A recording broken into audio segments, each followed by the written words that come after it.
Right, folks, welcome to the Dark Artisan Podcast, episode 3 of the combined smushed togetherness of podcasts, which was Grant's suggestion. So, if you don't know who I am, of course, Harry. I run the Dark Artisan YouTube channel. And to my left, I have an angry Scot. That's the opposite way. I've got an angry Scotsman. I'm not that angry. But I'm grumpy, not angry. But you're ginger. Well, that's true. That's pretty undeniable at this point. So beard. Mr. Grant Fraser, aka AC Tricks on Twitter. That's where you can see most of his stuff. So go and give him a follow. And to my right, we have Mr. Gareth Thomas. Say hi, Gareth. Hello. So Gareth is mainly an Age of Sigmar player. Grant is primarily Age of Sigmar, but definitely leaning more into 40k. And of course, I play both. So hopefully, we're going to get a broad spectrum of opinions in this podcast, which is good. So, a lot has happened since the last podcast 2 weeks ago, and I just want to address the elephant in the room. I was not part of that podcast, because it was 3 or 4 days before my embargo was up to talk about 9th edition. So I didn't want to slip up and say something that I shouldn't. Yeah, because then we were discussing all these rumours and ideas, and then because of leaks, GW the next day were like, just speak about it. Yeah. Which kind of rendered a lot of that podcast null and void. So that was the Thursday, and I was allowed to talk about it from 10 a.m. on the Monday. And obviously, because the podcast was recorded before then, I didn't take part in that because it was so hard to keep up with what had been revealed and what hadn't, and I knew everything. So it was just easier for me just not to take part. So thank you very much to Grant, of course, for running that. Obviously, Grant is very clearly doing some hobby. Grant, yes. What are you currently working on? We'll show the one that's not drying. I am building Savage Orcs, big stabbers, yes. And the rest of the box is being made into normal boys with stickers. He's fine. They're fairly robust. Meanwhile, Gareth, what have you been working on the last couple of weeks? Gareth? Hello. Can you hear us? There we go. There was noise there. I don't think Gareth can hear us. Yeah. You can. Sorry, Thunder Tusks. Is your microphone not working, Gareth? Yeah, it's working, but I have to. There's definitely some sort of technical. Definitely. Well, hopefully Gareth can get that sorted whilst we are recording. But there is a giant issue with Age of Sigmar at the minute, Grant. There is. There's more than one. Would you care to explain what is going on whilst I quickly tell people what I'm working on? I'm working on Space Tech Necron bases from Terry Demonscapes! Hey, we need a graphic to pop up whenever you say Demonscapes. I'll do that in my next battle reports, actually. Like 60s style Adam West Batman POW graphics and stuff going up the screen every time you say Demonscapes. That would be so cool. So anyway, what's happening with Age of Sigmar? Well, I guess it depends if you want to go. Were you trying to make a pun? I assumed you were. Me? Yeah. No.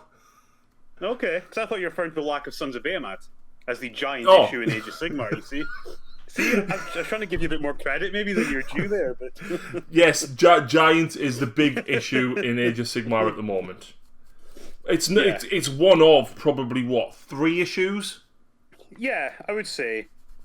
So, the really sort of main issue is the lack of points for the newer books in the GHB. Which is everything after Ogres, I think?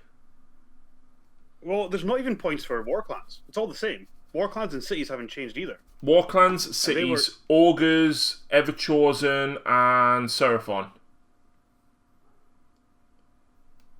OBR? Hmm? Did OBR get points changes? No. No. Harry They gets... did. I'm really sorry, I'm going to have to read it. I don't normally read the live comments out when we're recording the podcast, right? Roger's just popped up. Harry gets his own miniature for AOS.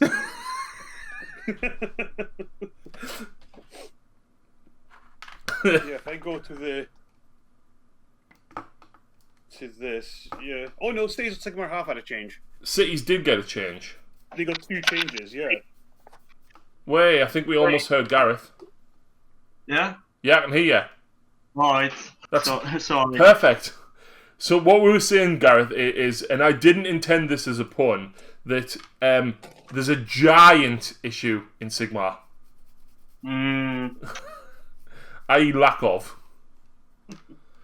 So obviously that is one of the issues, because obviously the points for them are in the General's Handbook. Yes, obviously we were supposed to have them by now. Yeah. And we don't. No. I don't understand. The thing that I've got right is Games Workshop have hyped Indominus so much, right? Mm-hmm. Why couldn't they just put the General's Handbook out with the Sons of Behemat in the same week, right? And it would draw all the Sigmar players back, and they'd get a huge cash boost from Sigmar players. Don't get me wrong, a lot of people play both games, right? Myself. Yeah. Right? I'm dabbling in 40k. But, like, you're probably not getting Indominus, are you? No. Because you don't need it. But what I'm saying... I mean, I have a Marine Army, technically. It's over there, in brew form. But it's not a priority right now, so I'll just wait and grab the separate kits. It's not going to be an issue for me. Exactly, but I mean, had they slotted in the General's Handbook, the Sons of Behemat is what? One model, or one kit. And one kit and a book and cards. Maybe's dice if you were really lucky, right? 4 things. Why couldn't they just stick that dice out? bigger than the ogre dice. That's what we need dice bigger than the Do you know ogre dice. what? That's what has to happen. I saw the dice in Battle Bunker, right? And I was like, "Ooh, I'm gonna have a look at them." Wow, thanks for that view of your crotch. That happened. So I saw the I saw the dice and I was like, "Ooh," and then I looked at the price, and then I looked at how many dice you got, and I was like, right, this is probably gonna duff. 18 quid for 6 dice. No. Bargain. Bargain? No. Absolutely not. Like, Okay. they were so cool. But, like, even with Justin's 10% off, it was 18 quid for 8 dice or 6 dice, and I was just like, no way. It wasn't worth it. No. Can you hear me now, by the way? I can, yes. Oh, it's too loud. There we go. Everything kind of fell over, but I think everything's okay now. So yeah, like they could have released that at the same time, easily. But then, oh, he's gone again. What's going on? No, I'm still here. It's terrible. Folks, I just want to apologise about the technical issues. Clearly, there is an I'm not urgent. even drinking. I've just been down the pub, so... Oh yeah, because pubs have just reopened for you, haven't they? yeah, Monday. Oh, by the way, Sorry. he's a joke for everyone, right? An Englishman, a Welshman, and a Scotsman start a podcast. So yeah, like they could have easily released all of that with the General's Handbook, and this still would have made almost the same amount of money as what they would have done, because most of the Sigmar players who are probably going to be after Giants probably don't play that much 40k. Maybe aren't necessarily interested in Indominus. Do you know what I mean? Mm-hmm. I think Giants are going to be a big seller. I do think it's going to be a very popular army, or at least when they were originally previewed, there was a lot of talk about them. Yeah. And also, but now the hype's kind of died down a little bit. So I'm assuming they'll still sell as well as they were going to. But well, I was talking to Justin in Battle Bunker the other day, right? Mm-hmm. And we were discussing what we thought the prices would be. Now, the smaller than an Imperial Knight, just Yeah. But if you look at the amount of detail and how much plastic you're going to get in that kit, because it makes all 3 variants, right? You're going to have a lot of spare plastic anyway. If you look at Archeon's 100 quid. The Knight Castellan is 100 quid. I wouldn't put the Giants past being 120. I don't know. I think that's going to price a lot of people out. They're going to be 100. I think they'll be 100. But I think they that's could as much go. as you can sell. Because then you're going to have it on the shelf next to Indominus at the same price. And that's going to be a really tough sell. Yeah. Obviously, it's different games. We're looking at the value proposition. Like, one model for 120 quid. Even 100 quid still going to be pushing it, but I think they do sell, because Knights sell. So, I mean, there's obviously a market for that. Yeah. I mean, Gareth, you mainly play a Sigmar. Bearing in mind, obviously, 40k is being rammed down our throats at the minute. Would you have had an issue if the Giants had come out, the week before Indominus went to pre-order, or even in between? No.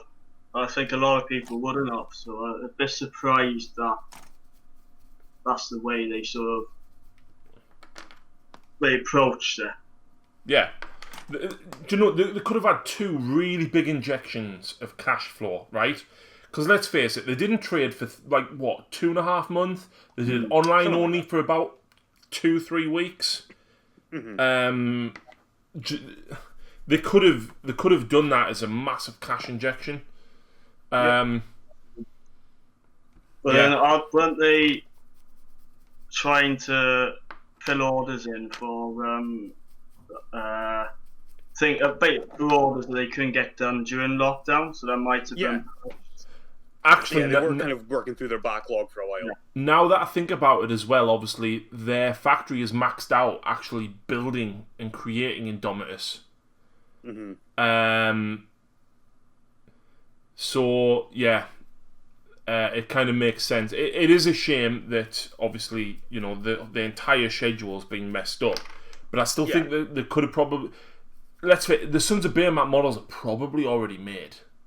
Yeah, they must be sitting in the warehouse. So it doesn't make sense why they wouldn't release them. But I feel like the Lumineth Realm Lords as well. Now, I don't know about you. Are your guys' local shops actually open yet? Yeah. Yeah, they are. Who's been in, and how many boxes of Realm Lords have you seen on the shelf? Quite a few. Yeah. Yeah, I've not been in, but I know that the local independent guy in Aberdeen, he's still got a good few boxes. I think Justin's got about 8 still in Battle Bunker. Yeah. I think everyone was expecting them to sell really quickly. And they just haven't. And they just haven't, because there's not enough. There's nothing else coming. There is, we just don't know when. Which is the other big issue. Yeah, so why haven't they released the rest of that? Again, I know obviously COVID, chucks a spanner in the works. But you know what? When they released that box, if they'd shoved every model of Realm Lords out there, people who wanted it would have just gone and bought it. Oh yeah, because again, Realm Lords is a big deal. Folk like High Elves. This is just High Elves again. I mean, they don't do anything for me, but I know plenty of people that are excited for them. Mm-hmm. You don't really get a lot in the box, do you? No, it's one hero with unit of 10 troops and 5 cavalry. Is that it? Yeah. Plus a limited edition codex or battle tome. Who cares? Who cares about the? It's got a different cover. Wow. Yeah. So that's 50 quid right there. That's what your limited editions go for. Do you get dice in there as well? Yeah, you do. Yeah. Probably they're quite nice dice. Do you get the full collection of battle cards? I think so. There is cards in the box, I assume. Because if it's just the units that's in the box, not worth it. If it's the entire collection, then yes, fair enough. But still, that's. I mean, the Light of Altharion will probably be what, 20-25 quid if he comes out by himself. He will. The horses. He's a good model. There's no way they're sleeping on that. The horses will be 35 or 30 quid. Yeah. And then 35, I'd say. And then the dudes will be 30. Yeah.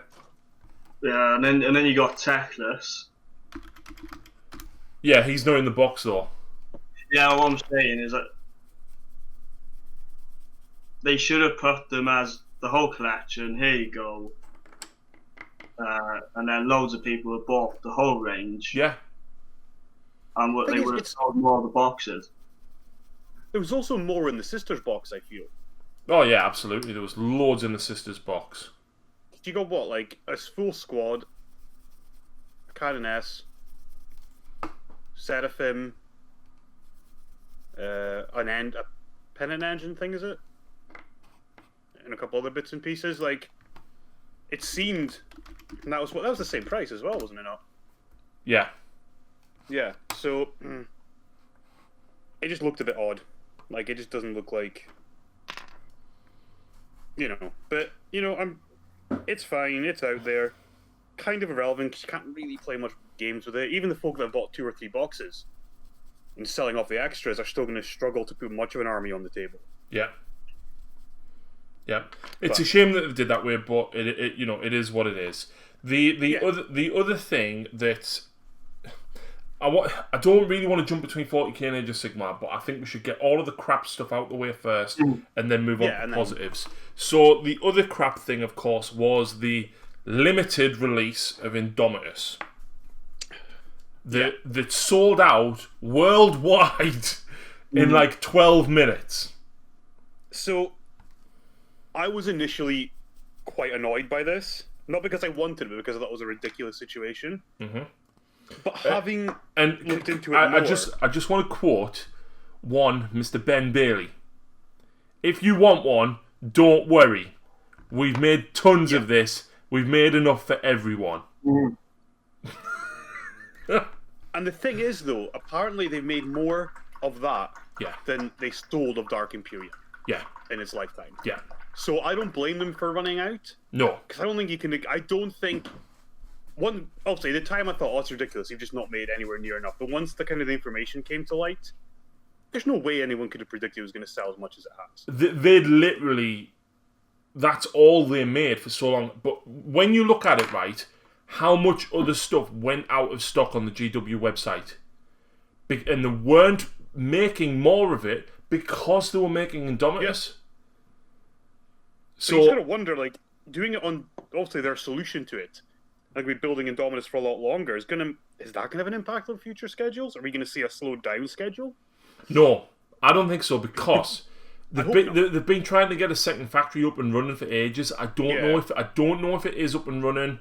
I genuinely don't know. But if they've got a second factory up and running, because they run their factory at capacity, like 24/7. Yeah. So I think that those have the Indominus factory. So I think what'll happen is they'll try and get the other major releases out first, and then work through the orders. Because 120 days they're saying for Indominus. 4 months, yeah, and I think a lot of that is going to be printing of the box. Yeah. Because obviously, the normal made-to-order stuff is like 6 weeks, I think, like for the metal stuff. Like that, But it comes in white boxes. Yeah, so it's... So, yeah, I think that's what they're going to do. But, obviously, there was a massive, massive public backlash over this. Yeah. Like, I know there's a whole host of stuff going on with Wizards of the Coast regarding Magic at the minute. I don't know the ins and outs of it, but I know that they're getting a lot of stick at the minute. And I don't think games, like you said, they didn't anticipate selling that many that quick. No. I thought that they probably thought it would last the weekend. Yeah. Well, the thing is, if you've built enough as the lifetime sales of your previous edition's box, you've got to think that's going to be enough. Yeah. Well, there's no way anyone can realistically guess you're going to sell out that quickly. Yeah. They probably thought they had enough for the pre-orders, and then they would have to dish out more after, but can't fault them on pre-planning for that. But because obviously, I think the plan would have been this would have been the pre-order box, and then once like the launch windows passed, we would get a reboxing of it with without the limited edition rulebook and all that kind of stuff. But that's obviously changed slightly now, especially after eBay got a hold of the boxes. So, if anybody follows Chapter Master Valrack, I know some people don't like him. I think he's a really great guy. He actually sat on Saturday at his computer live streaming, helping everybody he could find a box. Whether it was US, Australia, UK, he was finding and he was posting websites to everybody, and he basically helped as many people as he could get one. Now, he's actually done a video yesterday regarding GW's response to it. And GW responded, obviously, by making it made to order, which is good because it does mean if you want one, you can have one. Just, please, you're going to have to wait a little bit. Fine. But what Games Workshop have actually been doing is taking down eBay listings. Yeah, which is great. And they've done it by claiming copyright on the images. Yeah, but that works because it also goes against eBay's rules. You're not allowed to sell stuff you don't actually have. No. And because obviously you can't prove that you got it because you don't have the picture. Yeah. Therefore, eBay have started taking them down. Yeah, I mean, don't get me wrong. There's still going to be some people willing to pay to get it before 4 months, and I totally get that. I really do. But a lot of people are going to say, well, why should I pay 300 quid for it when I can actually get it for 125 from GW? Just wait a while. Yeah.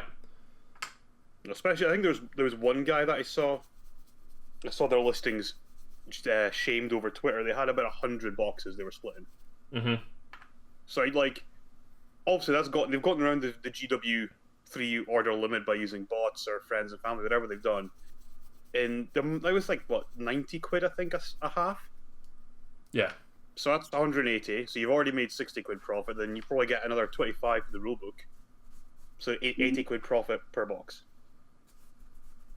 Because even with the percentage that eBay takes on each listing, you're still getting... You're still going to be quids in, yeah. 3 quid, something like that. No, there's just no need for it. The issue as well that I have, and I don't think anybody's pointed this out right, is it's not just Games Workshop that suffer with these limited boxes. Look at ticket sales for big artists like Adele and stuff like that. It's exactly the same. Well, places like Ticketmaster have shown they don't care about ticket sales anyway. They just want the money. They don't care if it goes to bots or not. Yeah. But I'm glad the GW is actually getting involved. Absolutely. There's no need for it. Absolutely. So, that's the negatives out the way. Yeah. We've already ranted for 20 minutes about negatives. But positives. Yes. Positives. Gareth, I presume you've read the General's Handbook and read some of the missions? I have. And I know Grant has, because I played one of the missions that he recommended today. Which one was that? The Blade's Edge? Yes. Such a good one. And it went down to turn 5. Yeah. And not many games in Sigmar do that. You can not, by the end of turn 3, you pretty much called it. Mm-hmm. This went down to turn 5. Yeah. It's such a phenomenal mission. So, have you guys both read the other missions and stuff? What do you think of the missions? So, I've got my book here, because I have no memory. I'll let Gareth pick a mission or two out while you talk about one.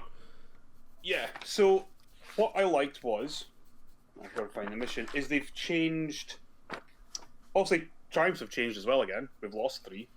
Yep, back down to 3, which is reroll hits, reroll wounds, reroll saves.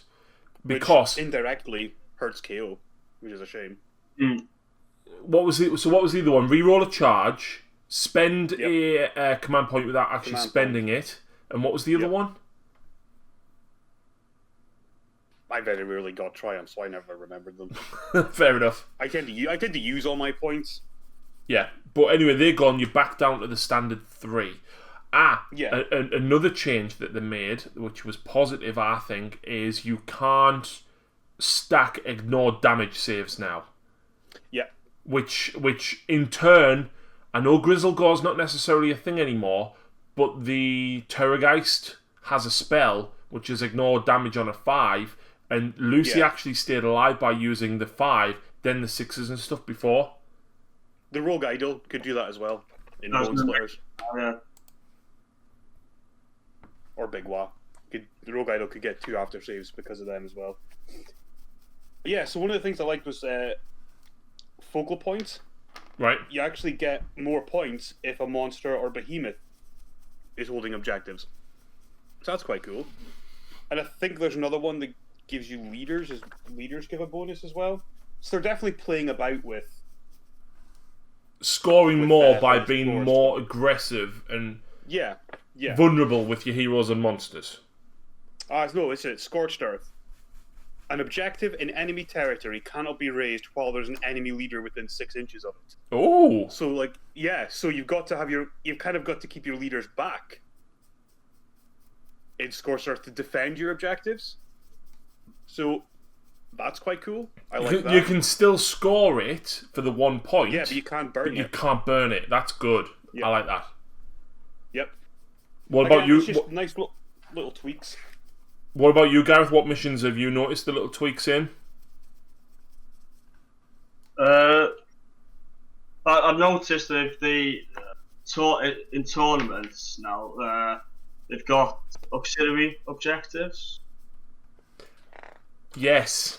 So, that's now part of match play rules. Yeah.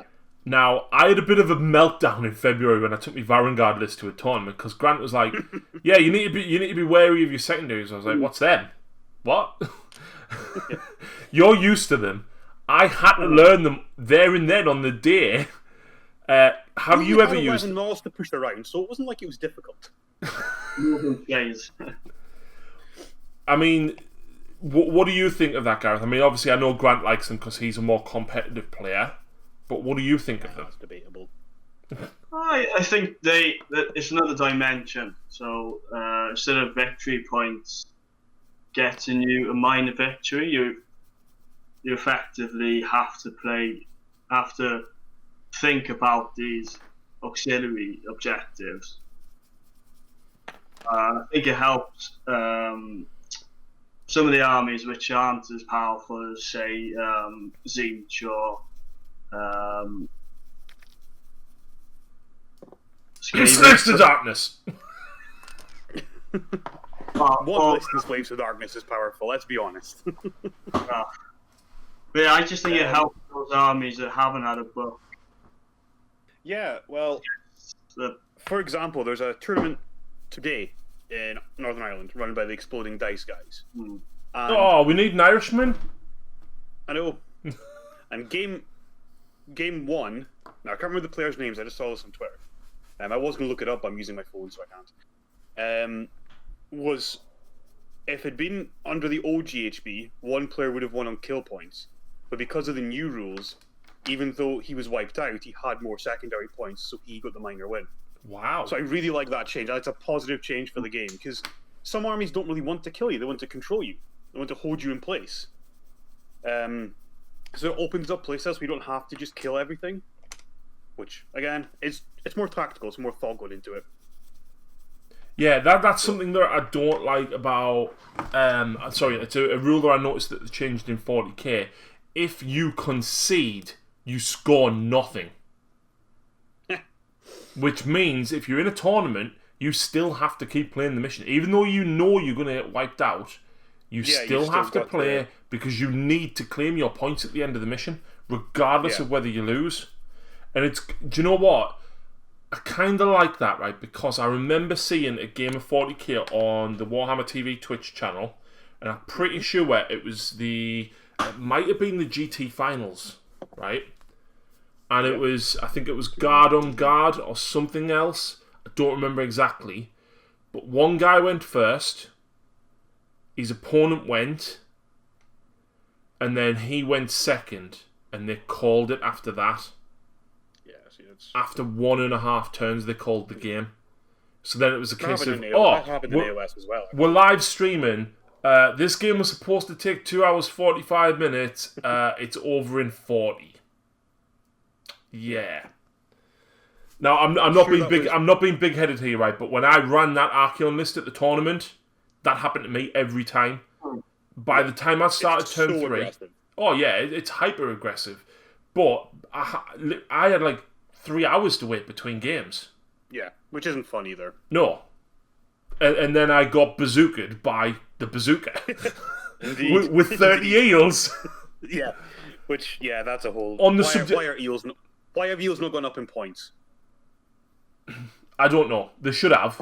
They are way too efficient for the points that they are. Super efficient. But like, they don't even need support. GW must have looked and thought, hang on, why the fuck is people running 30 eels? Yeah. Why is that the only Idneth units we see? And Volturnus. Yeah. And like a Soul Scryer, potentially. Although, shout out to Andrew Stephen up here who's building a shark list. Hey! Like maybe 6 or 8 sharks in it, so I'm looking forward to seeing that on the table. Good. I've also noticed something else that's changed in 40k as well. Now, this is only a leak. I do not have the book. I can tell you I don't have the book because I don't have the book. But in Chapter Approved, they ditched the specialist detachments from Vigilis, which might hurt your Speed Freak list. Nah, I don't use that detachment. Alright, okay. But still, you've got the Wraith list. I might have, but like, I don't think it was really worth it for the way my list is built. Okay. So, what they've done is they've basically said that in tournament play, you cannot use those specialist detachments. Which, for Orc players, not only have you been shafted with points on Grots... Oh, that's a point, yeah. I didn't even think about the other one. You've now no longer got access to that Relic Shock attack gun. Yeah, that never clicked until for just competitive play. Yeah, that's a big one, actually. It is. So the and that obviously means you don't get access to the custom ammo stratagem to fire again, which is pretty big. Yeah. You always took that, didn't you? You always paid the command points to make the shock attack gun better. You can't because it's only in that detachment. Grots are gone up for a couple of points from 3 to 7, is it? No, I don't think so. No, Grots have gone up. Oh, Grots have gone up. I think the 5 points a model now. Yeah. Yeah, so from 3 to 5, like that's 20 points per 10. Well, people wouldn't stop. Well, people didn't spam them. But boys are just infinitely better though. But the Grots were so efficient for their points, we just wanted objective holders. Is what it came down to. Yeah. Although real men just play with vehicles and don't need objective holders. Like no. So yeah, that was an interesting change to get rid of that. And people are going. It's kind of like the rule of 3, right? People are going. It's a suggestion. Oh, it's for organised events. But look what they did. They put it in the game. Yeah. I have no issue with the rule of 3 either. I think it's a means to an end. Do you know what? I genuinely don't. I don't think the rule of 3 makes that much difference now that you're not spamming detachments to gain command points. Yeah, that's true. Yeah. Because all you were doing is you were taking a spearhead with 3 of the best things in it to get a command point. Now, oh yeah, you want to take 3 of them? Cool, go ahead and take them, but cost you 3 command points. Yeah. I don't think you need the rule of 3 and the way the detachments are now constructed. Fair. Which means it'll probably just become an irrelevant rule. It's there, but no one really needs it anymore. Yeah. So that's that. Yeah. But yeah, hopefully we get the points for Sigmar soon. I know we've jumped back for it. Yeah, that's the one thing that hopefully be nice we got them this week, but 40k is going to be so pushed. That's more my concern with we're going to be so pushed into 40k. Yeah. For the next little while, when are they going to drop these points? Because we need them. It does narc me, right? The Games Workshop have basically just released the General's Handbook and gone, oh, Sigmar players, there you go. 40k players, carry on. And Sigmar players have just stood like going, what? And it's a good book. What? I was saying this before we came on. Yeah, it is. The missions are great. I mean, the other big thing is realms are completely different now. Oh crap! How could I forget that? Yeah. Malign sorcery gone. Yeah. No thermal rider cloak, no griff feather charm, no gear strike, and no ethereal amulet. Aether quartz brooch. Gone. All gone. I absolutely love. It's so good because, and I'm guilty of this, I have never ran any relics other than them 4 that I've just mentioned. Yeah.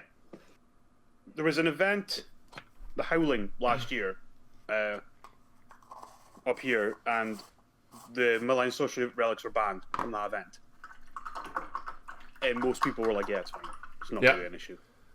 Most people know what bullshit. Because let's face it, right? When you pick and choose one of those relics to go on a certain model, it's bullshit. Yeah. A troll hag with a griff feather charm is bullshit. A stone horn, right, with the thermal rider cloak, moving 17 inches with fly is bullshit. But you took it. Yeah, that's the thing. You had to take it though, because that was by far the best option. But there is good. That's the thing. Like it was for a while, there was no good artifacts in a lot of the books. Our armies didn't have new books, but now that almost every army's got a decent-ish book, there's plenty of artifacts in the books to use. Yeah, absolutely. Use of chaos. Yeah, maybe. But they're just a mess. That's AOS on hard mode. Beasts of Chaos are AOS on hard mode. Yeah. Which is a shame, because they're really cool. So it's kind of weird, because like they've getting rid of the expansions in both systems. Mm-hmm. So Malign Sorcery's gone, which is interesting because now my little gaming manual's almost irrelevant now as well. Well, the gaming books became irrelevant when the GHB dropped, really. Yeah. It's a shame because that was a good book. It had everything in there apart from... I'm sure we'll get one. It didn't have your bloody triumphs in there. It didn't. Not like that's important or anything. I'm sorry, right, but when you run a 1960 Slaves to Darkness list with 5 drops, it's important. And I remembered it every bloody game.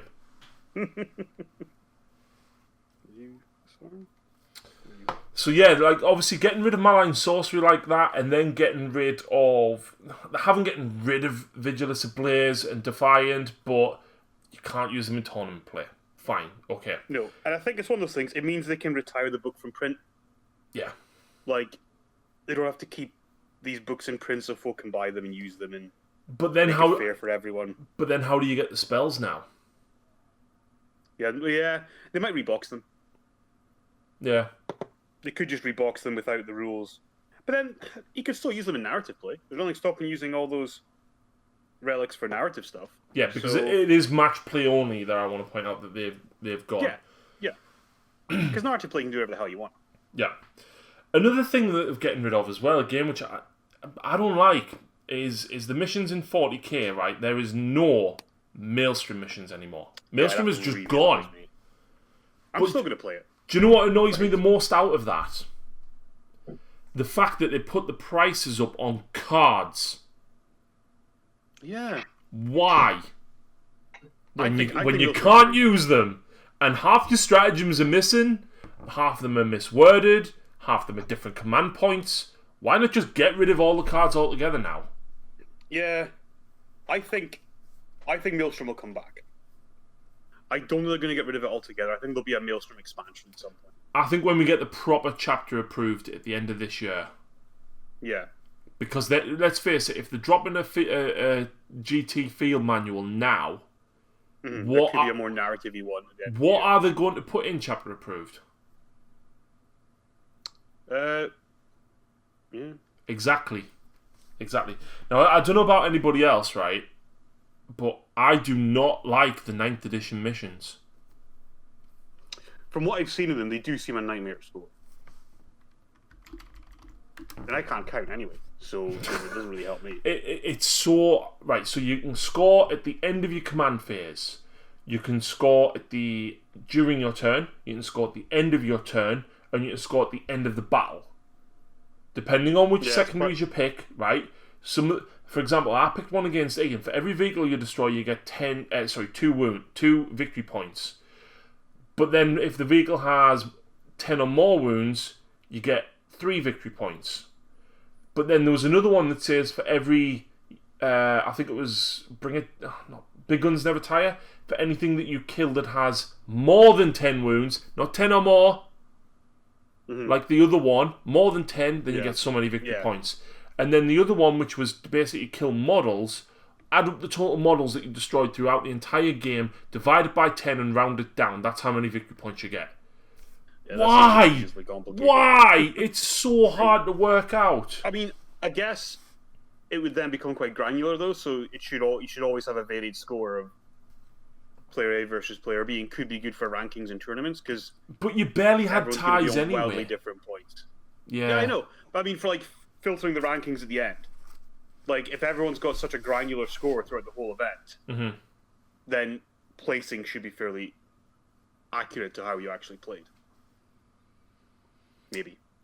Mark's just actually pointed out in chat that the Vigilus books are actually no longer available on GW's website. Well, there you go.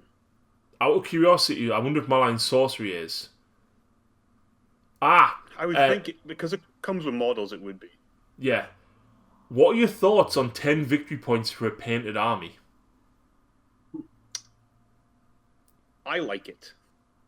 Gareth? Because I would never play with an unpainted army. I like it, but I can see it being a problem with sort of newer players. Personally, I like it for organised events. Yeah, I think that's what it's... I can't see it being used... Again, all this stuff, to me, it's more of an organised event thing. If you go to your local game shop and you're playing just a pick-up game, or you organise a game with your friends or some randomer that's in your Facebook group of your local store, and you're like, oh, do you fancy a game then? I don't think you should have to even score that. I think for organised events, absolutely, yes, 100%. Yeah. But then organised events have always had painting requirements. And yes, but now it's a written rule. Yes. There's usually always get tournament points for bringing a painted army and penalised if you don't. So it never really happened. Malign Sorcery is actually still up on the website. Yeah. What do you think? What? I know you go to tournaments anyway, right? For Age of Sigmar. This bad boy isn't on the website anymore, though. Can't buy Balewinds anymore. Can you not? No. It's gone. Oh. And it's still in the points. Like, it's still in the GHB, so it's still legal. But, yeah, don't sell them anymore. Fair enough. I know, obviously, a lot of tournaments independently have their own rules to say your army's got to be, like, 3 colours and based. What would your thoughts be if that was a written rule in the General's Handbook for matched play? Again, I would be fine with that, because I feel that if you're just playing like pickup games and stuff like that, you kind of choose what rules you want to follow. It doesn't really matter. And wins and losses don't matter in pickup games anyway. So if you lose a game because of your unpainted models, because someone's determined to score them, well, it doesn't really matter. You know you won the mission, so you knew how you played the game. I think anything that encourages hobby is good, but I understand the hobby isn't for everyone. Yeah. That's why I think most of the packs I've seen in the last little while, the wording isn't so much 3 colours and based. It's, let's see that you've made an effort, basically, is what it is. Like, let's see you've put some time into it. Because that is part of the hobby. And it's much nicer to see 2 fully painted armies across the table from each other. Doesn't matter how well it's painted. Because you're looking at it from 6 feet, 2 feet away anyway. Yeah. So like, it is good, paints. But you've contrast got paints. This guy took me no time at all to contrast paint. Yeah, absolutely, and that's what I was about to say. Is from GW's perspective, the fact that they're actually saying your army needs to be painted to score points, people will naturally try and put effort in now where they may not have before. I want to say it targets meta chasers, but realistically, it doesn't, because the meta chasers will have a painted army. Yeah. I mean, because again, they know they scored on it. Exactly. So, I just think it's one of these things. It's them trying to, I think, have the hobby look a bit nicer to people, and just have more of a hobby focused rather than just the gaming side of things, which has always been their thing. They've always been, we're a model company that sells rules.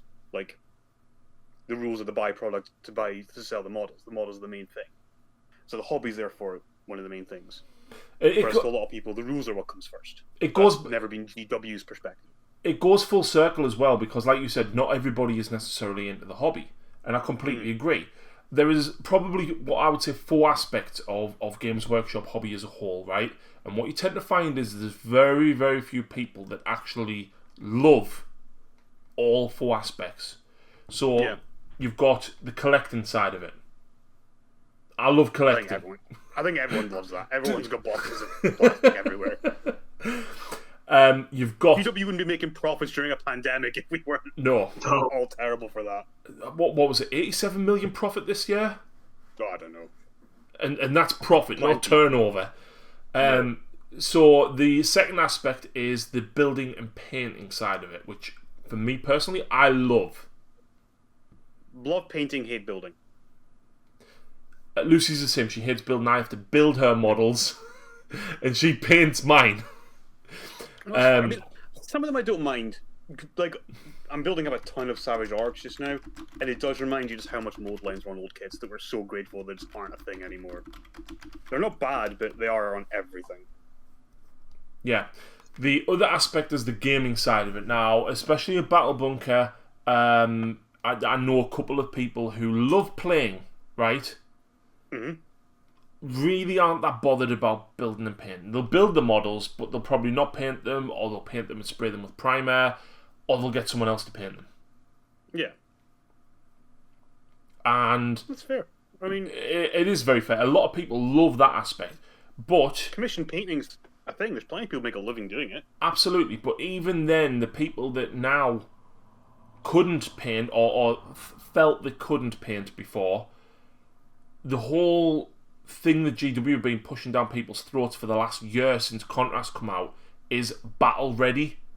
And do you know what? I paint a lot of models. A lot of models. Not as quick as Ian. No. But I paint a lot of models. And do you know what?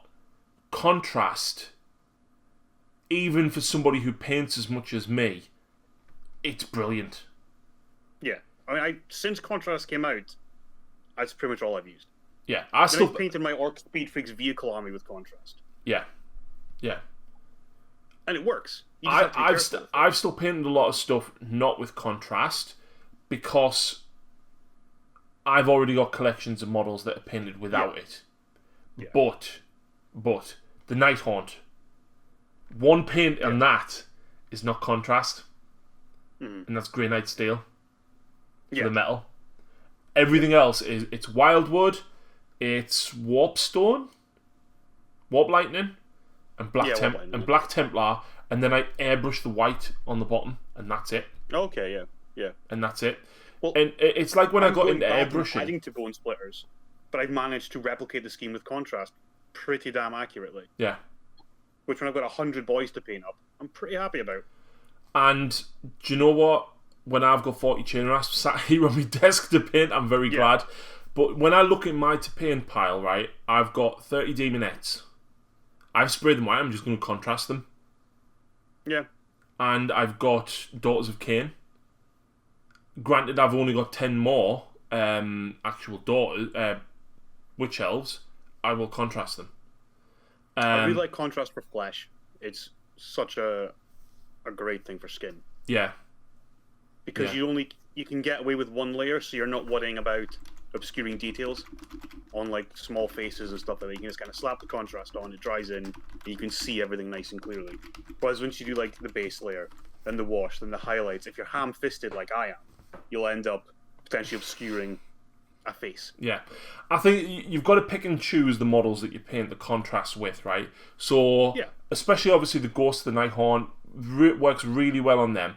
You can't really get away with it, in my opinion, on things like Space Marines. The armor is too flat.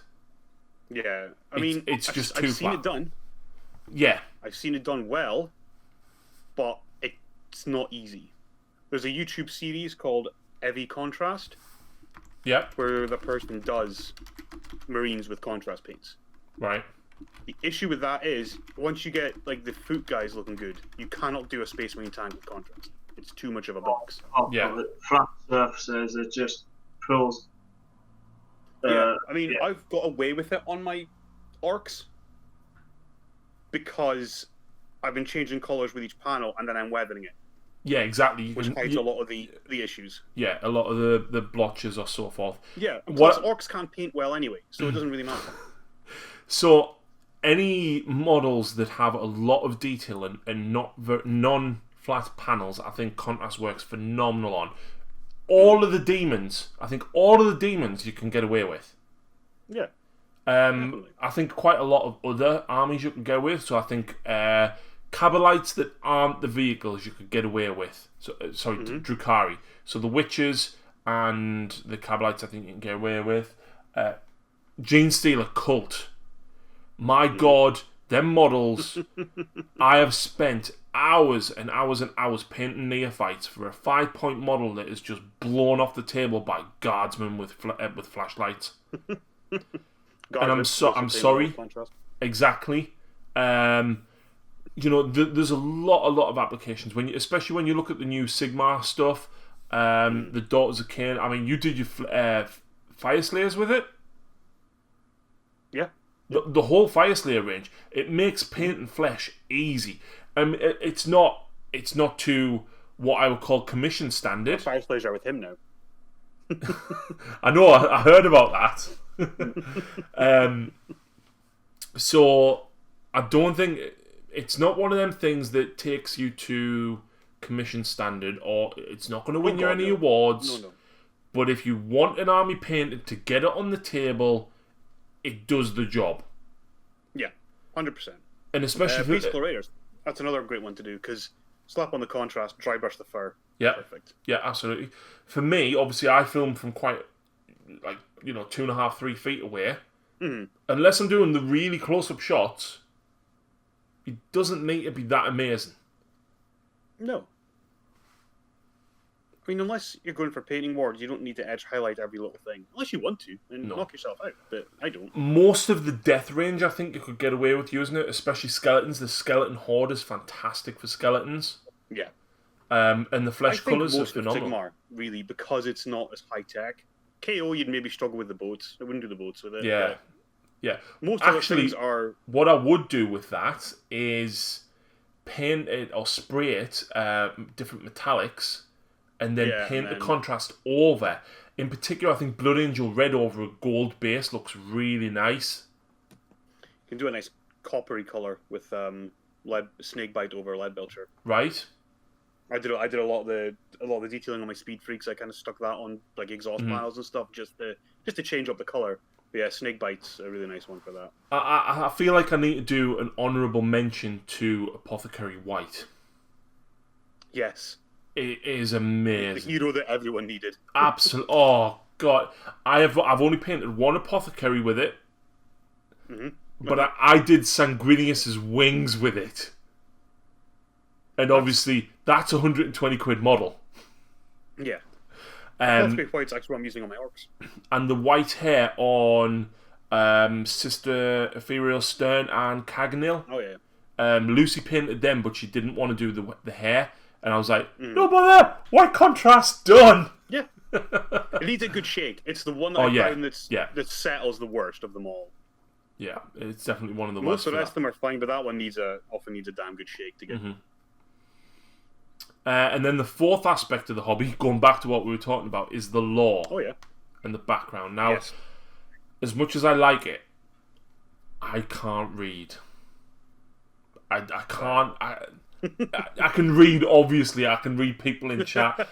I read invoices and stuff at work. I can read. I can't read a book or novel. I don't have the attention span to sit and read. Even all the stories in Psychic Awakening, I haven't read them. Shocking. When GW sent me the 9th edition rulebook, right, I sat down with Lucy and I went, right, I need to make some notes of this. I'm going to have to physically read this book and really pay attention to what the rules are telling me. Yeah. Because I'll read it and it'll just go whoosh. And as much as I can read something, I don't absorb it. Yeah. I can read the words aloud, but I don't take in what I've read. Mm-hmm. I read a lot of the lore. I follow a lot of the lore. Largely an audiobook, but I do have a frightening pile of books as well. And I'm usually reading about three at the same time. I have listened to a couple of audiobooks. The problem that I've got is I'm quite often live streaming. Or I'm editing a battle report. Or I'm playing a battle report. So I'm just recording. Most of the time. I don't have time. And I really wish... Become a farmer. Then you've got time to listen to them. Well, yeah, because you sit in your tractor all day. Yeah, exactly. Great. I would absolutely love to listen to more audiobooks, but I don't have time with everything that I've got going on. I don't have time, and I wish I did. But keeping up with all of the releases that GW have come out, playing 2 systems, doing it, it's hard to keep up with. Yeah. No, there's a lot out there. Like realistically, like if I look behind me, but I don't want to because I'm going to pull this thing over again. There's a pile of books in it I've had for ages that will take me forever to get around to reading. But I tend to buy them because a lot of time the Black Pepper stuff goes out of print. Yeah. Fairly quickly. Yeah. Like, what did I last get? I think I can't think what came in last. I just ordered some though. I just ordered the huge, if you've seen it, the Dan Abnett short story collection. It's like a phone book. It's ridiculously big. So I've got that in the new 40k short story collection. The horror stuff's really good. I think I'd recommend them to anyone. The horror anthologies are fantastic. Yeah. And I'm looking forward to Crime, the new Crime label. I think that's going to be good because I really enjoyed like the Ravener and Eisenhorn series. So it's also going to be that kind of vibe, hopefully, going into the Crime stuff, which is out soon. 1st of August they go for pre-order, so that'll be good. Yeah, so that's what I was saying. So there's obviously those 4 aspects, and what I find is people probably love 2, possibly 3. Not many people love all 4. Now, obviously, I love collecting. You do not want to open the cupboard in this room, and I dread when I'm going to be moving in about 6 to 8 weeks' time. I love painting and hobbying, but for me, I don't always necessarily get to put the amount of love and time into models that I would sometimes like to. Because I paint for the channel to get stuff on the table, I do have to cut corners with what I paint. So what I find it is whilst my armies aren't battle ready, I've learned ways to make them look good with minimal effort. Yeah, that's perfectly fine. Like Lucy Sylvaneth, for example, we tend to get quite a few compliments on them, and I literally sprayed them brown, dry brushed them Sylvaneth bark, sprayed some of the edges with Warlord Purple, which is a really rich hot pink, and then spray the edges with Squid Pink and a tiny bit of purple, and then do the bases up. Yeah. I can paint Sylvaneth. I did 90 Dryads in one sitting, Grant. Oh, that was great. I painted 120 ghouls for Lucy in one sitting with airbrushes. The thought of building that much models does not sit well with me. And then, of course, gaming. I love gaming. I don't like the competitive side of it that much, but I love the narrative side and the randomness. That is what I love, and which is why I'm sad about Maelstrom being gone. But then the lore, I know enough to get by, and I will read bits that I'm really interested in. But honestly, the 9 Psychic Awakening books, never read them. Never read them. The last series I finished was The Beast Arises. It was very good. I really enjoyed that. I kind of wish they do more stuff like that, rather than the Horus Heresy, which is like 50, 60 books, if not maybe 80 now, I don't know. Which I've lost interest in because I can't be bothered. The Beast Arises was 12. It was written as 12. Yeah. I think they released one a month for a year. Do more of that. That's manageable, but I look at the Horus Heresy now and I'm like, I can't. And for a new person, like, they pick it up and go, oh, this is great. Like, the first 3 books are still amazing. Then you look at what's ahead of it. I can't imagine many people sticking with it. Yeah. Especially when a lot of the books are not the best. Yeah. So we've just hit the hour mark, which means we now move on to predictions as to what's coming forward. That made no sense. 9th edition's coming soon. That's my prediction. 9th edition might be coming soon. For me, it hit like 3-4 weeks ago, I think. I can't remember your internet points. I can't remember.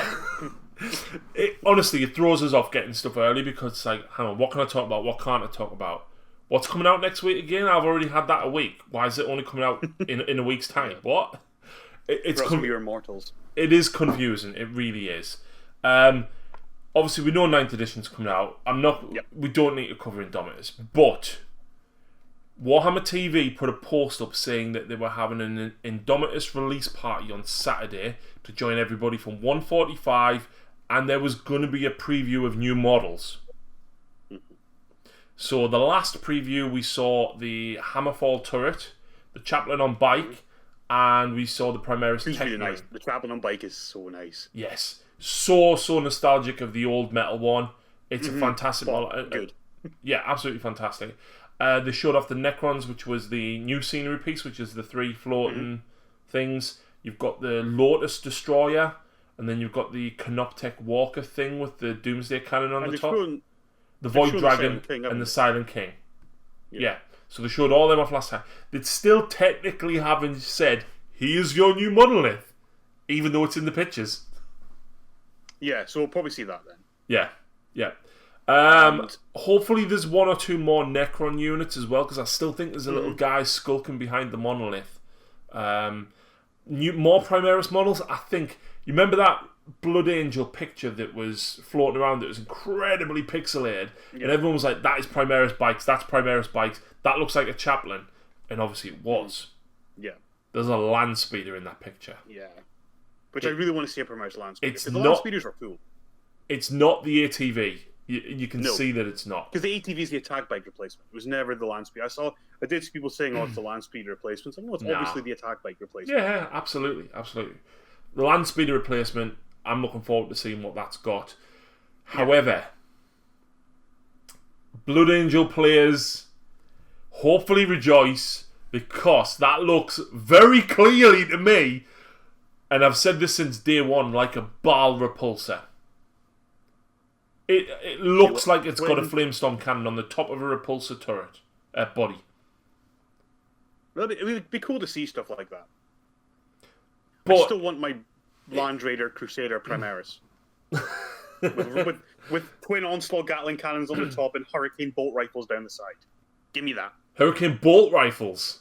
Yes, give me it. Wow. But I think. Do you know what? I think Blood Angels are getting a new book. I genuinely think they're getting their new book soon. They're not going to be one of the first 2 or 3. But no, because we'll get obviously Space Marines and Necrons, and they've said Death Watch is coming out very soon after. Soon.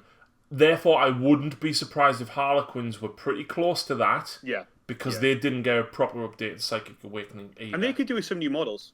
It's a very limited range, so we'll be happy enough for them to get some new love. They need to bring a mime back.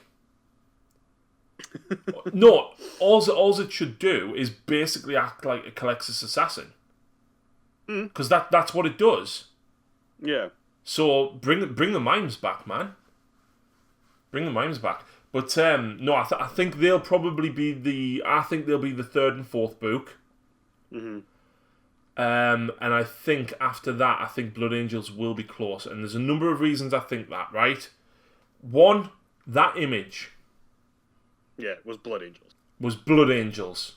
They don't put very many. Was Genesis chapter. No, go away. It's Blood Angels. So they don't put many, if any, pictures of Blood Angels in the Space Marine Codex. No, because they're not part of it. Because they're not part of it. But the Genesis chapter are.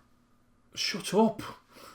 Do you know there's also an Iron Hand Successor chapter that looks exactly like Blood Angels? Is there? Yes. There's only so many ways you can paint red, I guess. I think they'll be soon, because obviously Mephiston's just been updated. Realistically, right, Blood Angels should be a much bigger part in the lore than what they are currently. Yeah. Dante is Lord Commander of the Imperium Nihilus. He leads the northern side of the Rift. He's the king in the north! Primaris Dante. I don't think we'll get Primaris Dante. I think Dante needs to die. As a Blood Angel player, Dante needs to die. He's wanted to die for so long, right? Yeah, that's why I want to keep him around and miserable. He is unhappy now. Just drag him through the Rubicon Primaris. Because apparently, no matter how dangerous it is, nobody dies. They do. No one important's gone through it. Mephiston. He went through it because... Primaris? Mephiston's Primaris now. That's what I'm saying, but they'll make the point that the crossing the Rubicon Primaris is dangerous. No, but that's why Mephiston went and not Dante. Yeah. Because they basically thought, right, if Mephiston dies, oh well. Yeah. He was in a fit of rage. If he dies, never mind. If Dante goes through and dies, nah, Dante's too valuable. But it's something to do with the Blood Angel gene seed that actually affects them and makes the cross more dangerous. Which is why they didn't send Dante through. Send Seth through. Seth hates Primaris. He does, but now that we've seen they're getting the flaw, I could see him being more accepting of them. Because his whole argument against them was they don't have the flaw. But now they clearly do. Mm-hmm. So I can't imagine being that annoyed at them now. They've just got extra attacks, and he likes attacks. And I'm sure, right, somebody correct me if I'm wrong, but I am positive I have seen a picture somewhere, an official picture of Death Company Intercessors, or somebody's mentioned it, of Death Company Assault Intercessors. I have seen it somewhere. Have that option. I swear to God, I have seen it somewhere. Actually, Mark raises an interesting point. They should put Bjorn through it. A Redemptor Bjorn. That would be so cool. No, you couldn't put him in a Redemptor. Why? Oh, because it burns him out too quick. Yeah, you'd lose Bjorn. Yeah, fair enough. It's a shame. No, I genuinely think, right, Dante is going to die very, very soon in the lore. And the reason I think this, right, is because every time the Sanguinors appeared to him, it's been vastly important. And the last time he appeared to him, Dante basically told him, look, I'm tired, I'm old, I want to just die. What was he, like 800? 1650. Okay. Yeah, he's old. He's old. It would be nice to see somebody step up to the rank of Chapter Master that's a new character. I think Mephiston would step up. In the first company is. It's difficult. I don't think that Mephiston could do it, but the issue is he's Chief Librarian as well. Yeah, I don't think they would do that. There's very few chapters that Chief Librarian leads, and it tends to be a big deal if that's the case. But when you listen to Dante and Devastation of Baal, Carlene is basically Dante's pet dog. I haven't listened to Dante yet, actually, but Devastation of Baal is very good. Carlene is basically... Dante is like shaping him to become the chapter master. Yeah. But I don't like Carlene. I don't like him at all. No, so I would like it to be Mephiston, but I don't think it would be. I think the problem is if they do Mephiston, he's already got a new model. And they would want to sell something. What would be nice, and the reason I think Dante is going to die, right, is because the Sanguinors said to him, it's not your time yet. And Dante has had a vision of himself on the Golden Throne. Or stood in the room with the Golden Throne. There was also, I'm probably mixing them up here, but the vision is Dante on the throne, I think. Okay. Basically taking the Emperor's place. But he's not a Spiker. No, but he's got a connection to the Sanguinor, and nobody really knows what the Sanguinor is apart from Mephiston.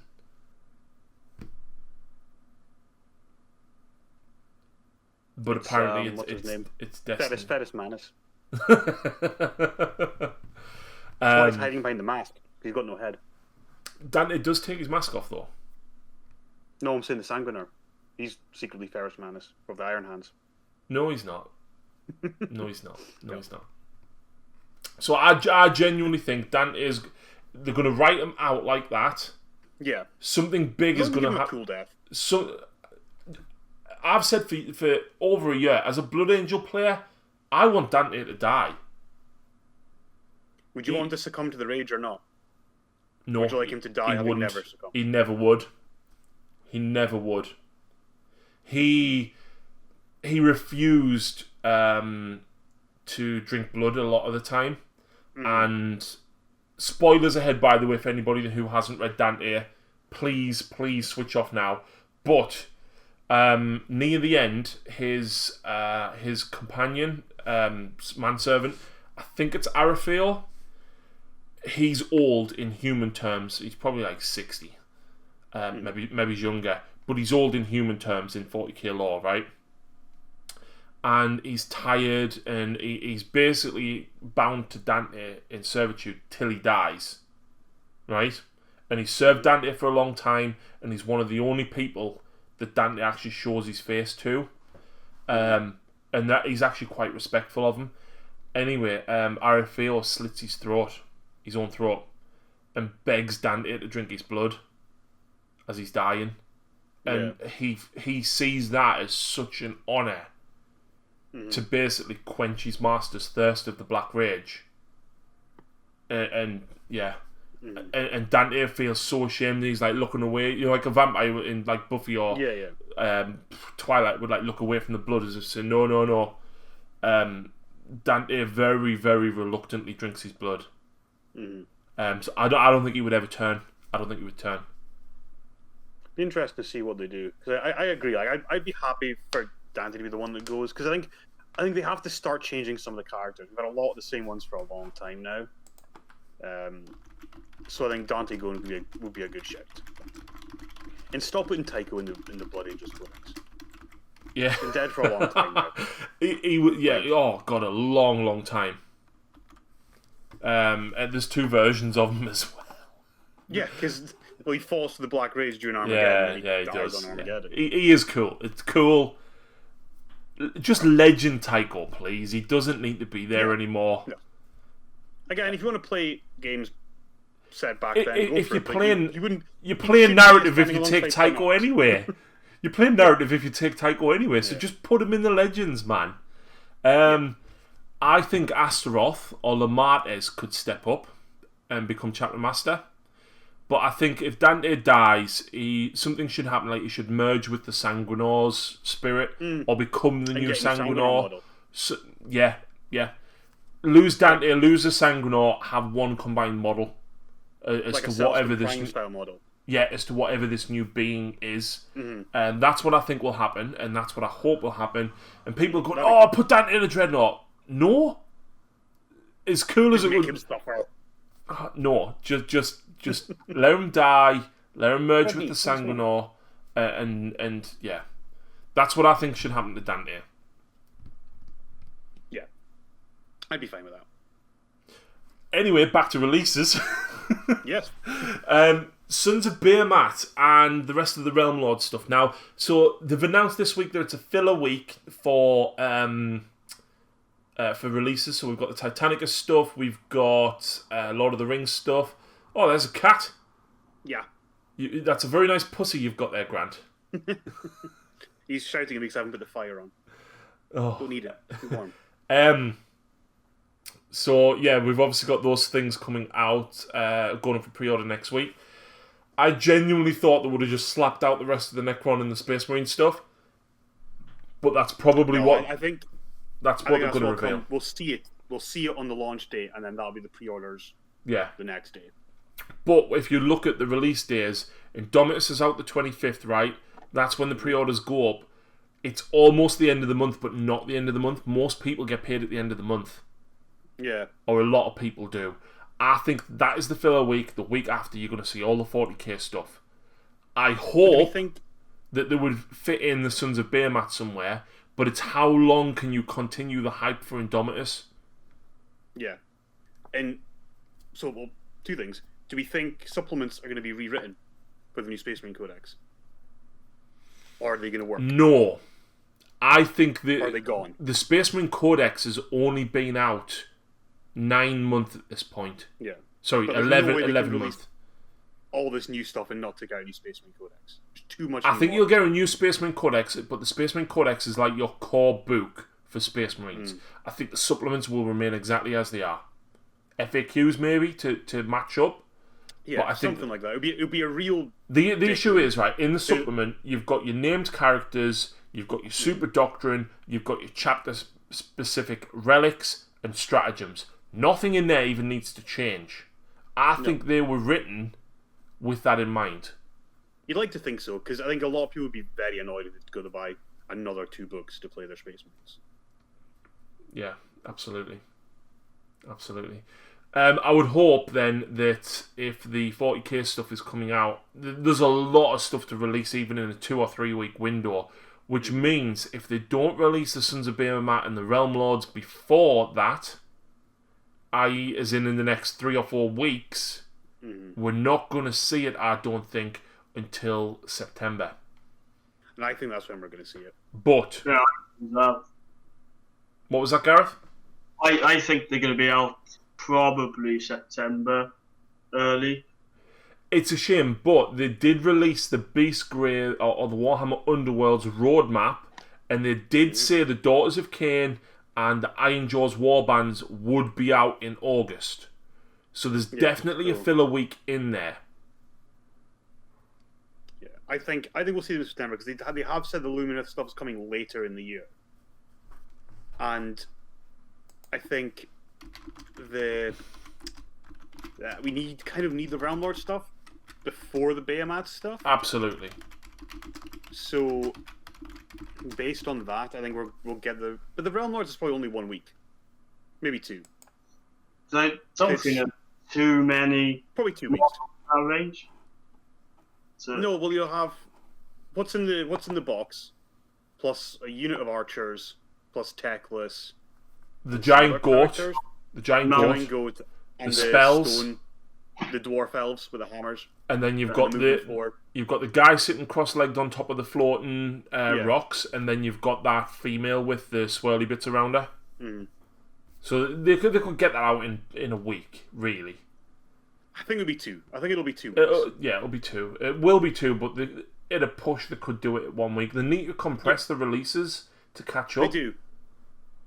Unless they do, 1 week is the Lumineth stuff, or some of the Lumineth stuff, and the second week is Bahamut and the Lumineth, and the rest of Lumineth. Have it like a part 2. What was that, Gareth? Sorry?